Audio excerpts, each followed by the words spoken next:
Hello and welcome. This is Dawn. Yes, do not adjust your screens. I'm back.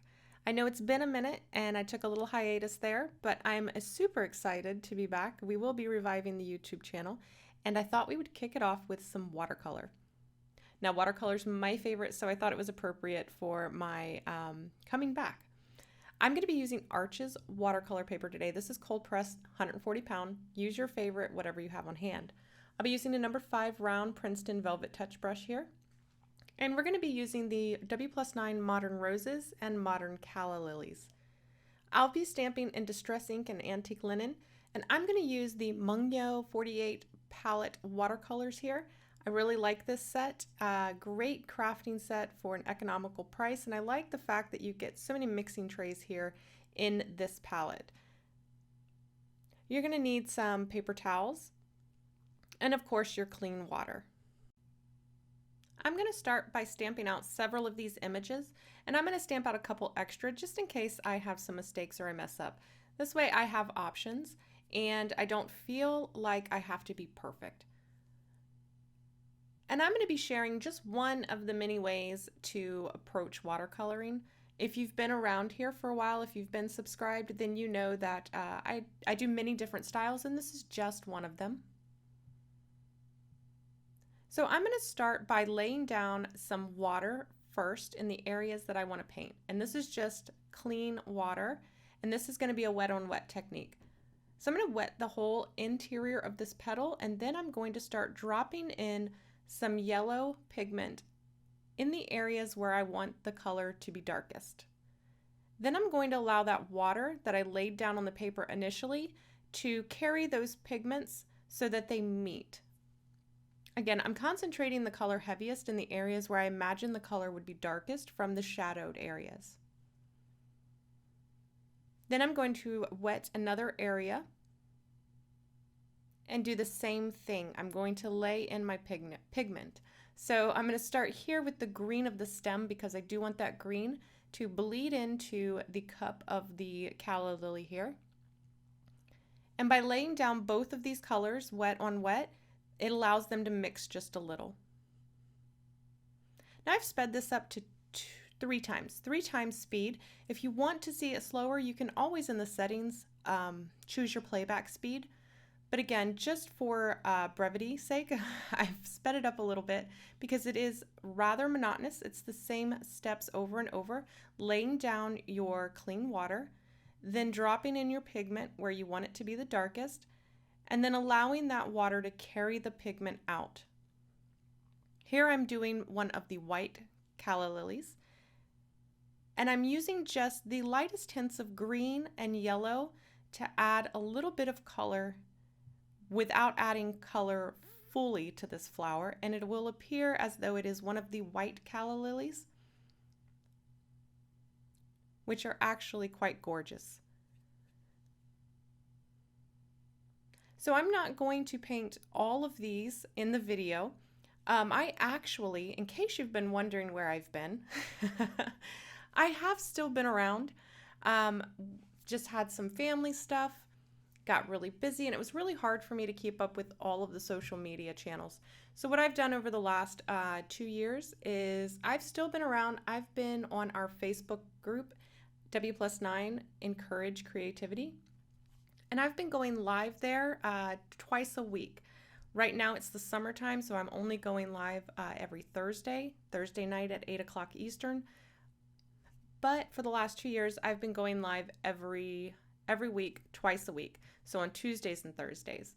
So I've still been here. And in fact, we did this card live in Facebook real time.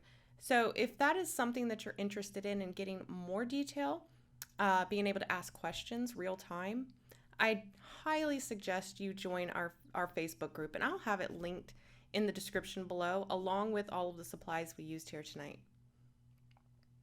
So for this video, I am doing this sped up version and then just explaining generally what I've done. This is a really easy approach to coloring these images, and frankly, these images are actually quite simple. The calla lily is a very simple flower. It's really just one petal wrapped around itself. So it is a great flower to practice controlling your water and your pigment. So you'll notice here that I'm about to skip over to the yellow flower, and then I'll come back to the pink one. Now that is because I need the two areas that I just painted of that pink one, I need those to dry before I add another layer. So the center area didn't get quite dark enough for me, and the shadows around the edges, I didn't lay that pigment quite heavy enough. So instead of trying to continue to add color, I'm allowing it to dry, and then I can come in and paint that on wet on dry. So I'll layer another layer of pigment on top of it, and because that layer is dry, I can better control the pigment and it won't just bleed into the other areas. So you can see I laid down that initial shadow there, then I dropped a little heavier pigment there at the base, and now I'm just adding a little bit more pigment here around the sides and allowing that color to just slightly bleed and creating some shadows there and giving that flower just a little more depth. Now I'll go back to the yellow. I still have one more area on that pink flower to paint. You can see that white spot. Again, I have to let the two areas around it dry because it is where the petal wraps around each other. The one area is tucked behind one side of the petal, and so it needs to be darker. If I were to add it while they were wet, it would just bleed into them. So I need those areas to be dry. So here you can see I'm coming in and I'm adding a darker area there, and that is going to be the part of the petal that is tucked underneath the edge of the petal. And then I'm going to jump back over to the yellow one and finish up the same area on that one. Now you can continue to layer these colors and build as much depth as you want. Just make sure that you let each layer dry in between. Okay, so now we're going to move on to the palm frond. This one is actually incredibly easy to paint. I've gone ahead and stamped it already using that same antique linen distress ink, and this one, all you need is your round brush. Now it's very detailed, very fine, but we're not going to paint inside each little gap and opening. Instead, we're going to use the shape that our round brush makes just by pushing and pulling. So if you take your round brush and you apply little pressure and drag, push more pressure, and then lift your pressure as you leave, you've created a blade there. It looks identical to the blades of the frond there. So I'm going to use that same motion to paint each blade of this frond. Again, I'm not going to fool around with trying to fill in the open areas of each of these little blades of grass. I'm going to use the marks that the brush makes by touching the brush to the paper, pulling, and as I pull, I will put a little pressure on the brush. Then as I get to the end, I will release the pressure of the brush. So pull, push, lift. Here we'll show that again. Pull, push and drag, and then lift at the end. And then I'll come back with a little extra pigment while the blade is still wet and add a little extra here and there and let that bleed into the wet areas. And I'm just going to continue this all the way around. And just like I did before, I'm going to come in and add a second layer. This will be wet on dry. And I'm just going to add a little bit of deeper color here and there just to add some contrast and some shadows. And that's it for this. And now it's time to tackle the roses.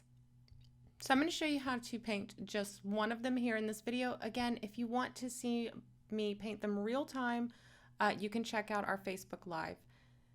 Now I'm using that same antique linen distress ink, and I'm using my Misty this time because there is a lot of detail in the center of that rose, and I want to make sure that I get that stamped out really well so that I have a good guide to follow. Because I'm using distress ink, there is the possibility that the lines will blow out once the water hits them. And because of that, I make sure to start with the center area. This is the area that has the most detail. And so if I start with the center first, I can be sure not to, or less likely to lose any of those lines. Now, if you find it difficult to use distress ink for a more detailed image like this, because it is water soluble, you could certainly use, fade out ink, I think is one that is great for no line coloring. And I know Gina K has a Whisper amalgam ink that is also really good. It's permanent. I like the fact that these lines usually tend to dissolve so that I can get that true no line coloring look. So what I like to do again is start with the very center, and I lay my pigment into the darkest areas first. So you'll notice that I'm starting with the nooks and crannies first. I'm laying my color there, and then I'm pulling that color out to the lighter areas. Again, this is another way to make sure that I don't lose all of my highlights too quickly. If I start by only adding the color in the shadowed areas and the nooks and crannies and pulling that out, I don't get too dark too fast, and I don't lose my highlights, which in watercolor would be the white of the paper. I can always come back later and knock those highlights back a little by adding a wash of light color over them, which you'll see me do. But again, I start with those shadowed areas, those nooks and crannies, and I lay in my color there first. This also gives me a good map of each petal.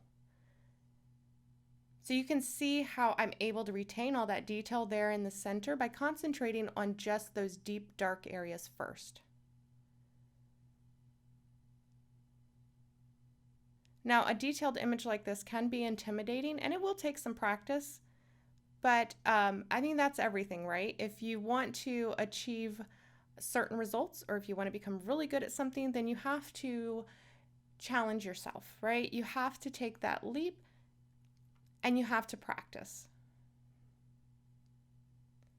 Again, if you want to see this in real time, I did paint these in our Facebook Live group, Encourage Creativity. So if that's something for you, we would love to have you. But if you enjoy this version better, then by all means, we'd love to have you here as well. Which, if you have stuck around since my absence, I do really appreciate it. Hopefully you don't unsubscribe once you figure out that you were still subscribed to me. That would not be fun. So you will definitely be seeing more videos here. Like I said, I haven't been gone. I've had a handful of releases. So if you just haven't been by because you thought maybe I wasn't releasing anything new, I have, I think, a handful of releases. I want to say 2 or 3. So be sure to check those out. I'll be doing videos and posting them here, and we will definitely be having some new releases here. We've got some coming up soon. What can you expect on the channel here going forward? We are still going to do W+9. You'll still see tons of W+9. Don't worry about that. But you're also going to get to see some other companies' products featured as well. Some of my favorites. There's a lot of really good product out there in the industry, and I love it just as much as you guys do. So you'll be seeing some of your favorites on here as well. I'll be featuring those products. And of course, you'll be seeing some more of my freehand watercolor. I love doing the freehand watercolor, so if that's your jam as well, make sure that you stay subscribed. And if you've just found us, make sure you subscribe. So back to the rose here, you can see that I am laying an initial wash of color, and then I'm coming back in and deepening up anywhere that I need to increase the contrast or the intensity of that shadow area. I am trying to let the areas dry before I go back into them, but you know how it is. Every now and then I might just see an area that I know needs something more right then, and I'll go in and add that shadow.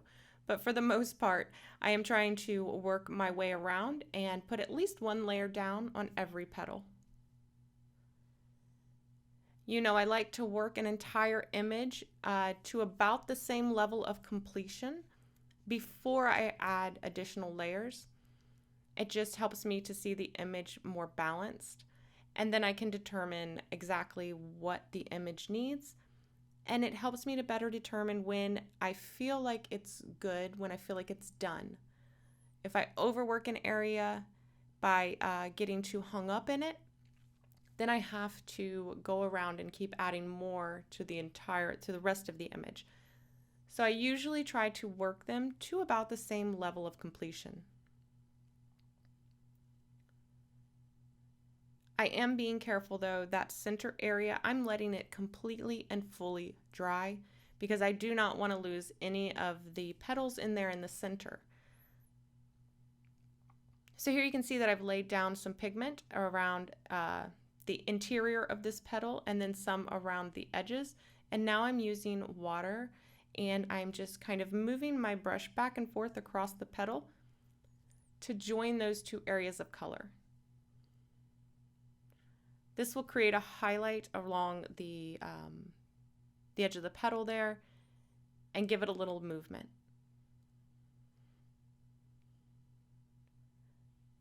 So here's where I'll come in and I'll start evaluating that second layer here.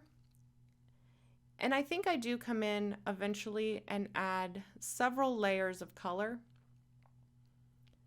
because I don't want to get too dark too fast, because I could, like I said, lose all of my highlights, and that's how those highlights are what separate the petals from each other.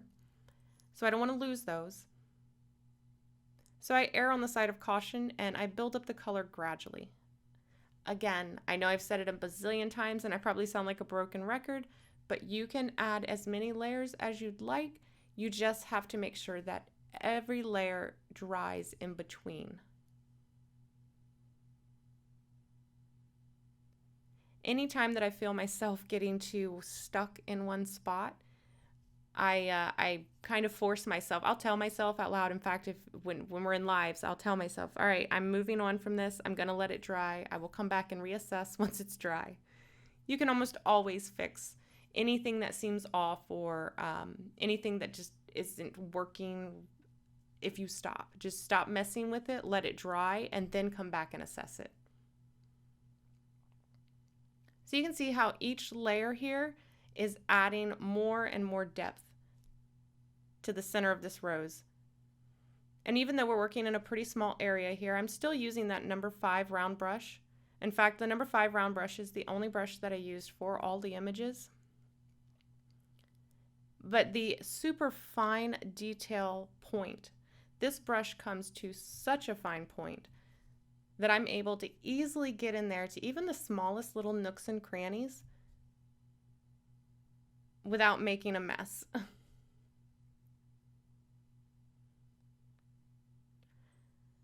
So I think I'm going to add a few more layers. Absolutely going to add a few more layers because some of these petals are looking quite bare. But again, it's going to be a gradual buildup.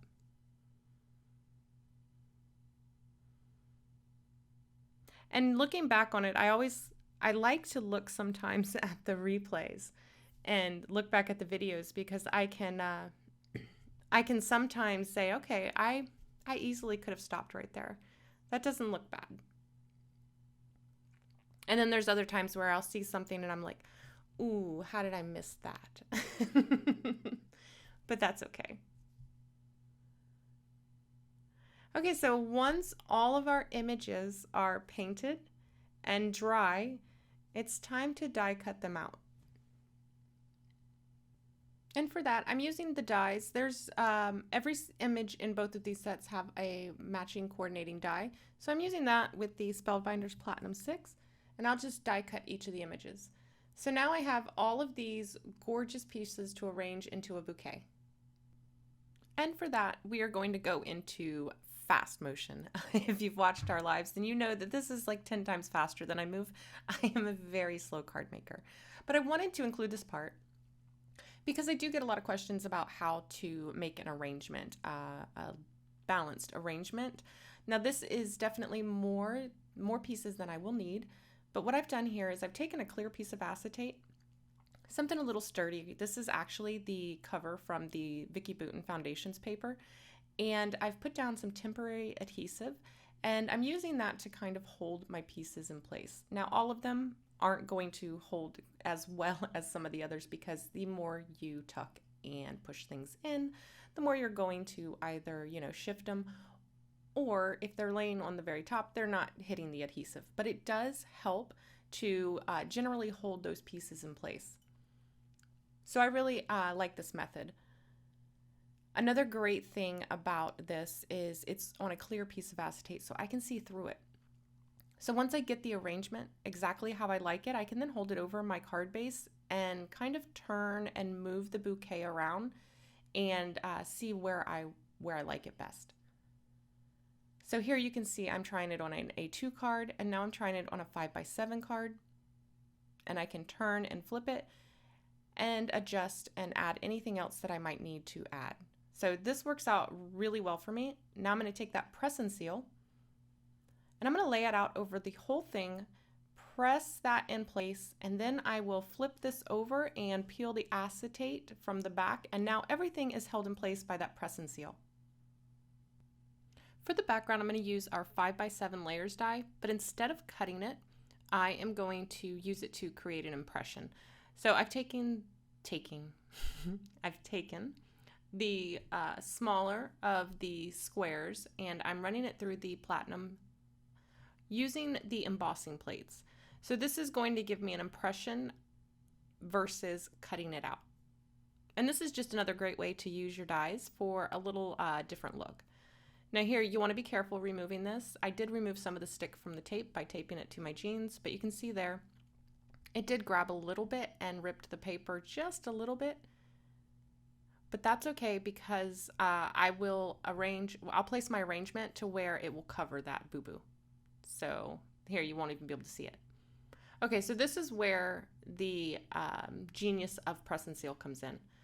So once I've got it where I want it, I'm going to press the press and seal to the mat on my surface here. So you can see right there, I'm rubbing it and I'm pressing it so it holds it in place. Then I'm going to flip it back. So this will allow me to add adhesive to the lowest parts of my arrangement, to the bottommost portion. And then I'll be able to flip that press and seal back over, and it doesn't shift or move because I've pressed it to my surface table, the surface of my table. So there, I'm able to just flip it back over, burnish that, give it a second to grab hold. And I'm also going to pick up some of these scrapbook adhesive foam squares, because we're going to be using a combination of liquid adhesive. This is the Honeybee liquid precision glue. And then we're going to be using foam squares in 2 different heights. I think it is 1/16 of an inch and 1/8 of an inch. Could be 132 and 1/16. I'm not sure. They come in a multi-pack, and I'll have it linked in the description below. So here you can see is now I'm going to start using that lower profile foam, the foam squares. And I'm adding that to the edges of the flowers and the leaves. And then I'm going to use the liquid adhesive on the stems and stuff, the part that's tucked up underneath the bouquet. This is just going to give them some depth and dimension without adding too much dimension. And this is by far my favorite method for building bouquets. So once I've got it all arranged and exactly how I like it, I like that I can use the press and seal and it doesn't shift and move around on me. And all I have to worry about is adding the foam squares and the adhesive. Here you can see I'm tucking a couple extra little foam squares here and there. And then I'll just continue adding until I've adhered each layer. So once everything is in place, I'll just flip it over and trim off the edges anywhere that the bouquet hangs over the edges. And I adhered this to a 5x7 black card base. And for the sentiment, I used the Miss You Big Time stamp and die from Honeybee Stamps. This is a great sentiment stamp. I love it. They're nice and large, so they're great for these types of cards. And then a few jewels and dewdrops from Studio Katia finished it off. So I really hope that you guys enjoyed this video. I am super excited to be back, and I hope that you guys will continue to join me. Again, thank you so much for watching, and I will see you next time. Bye.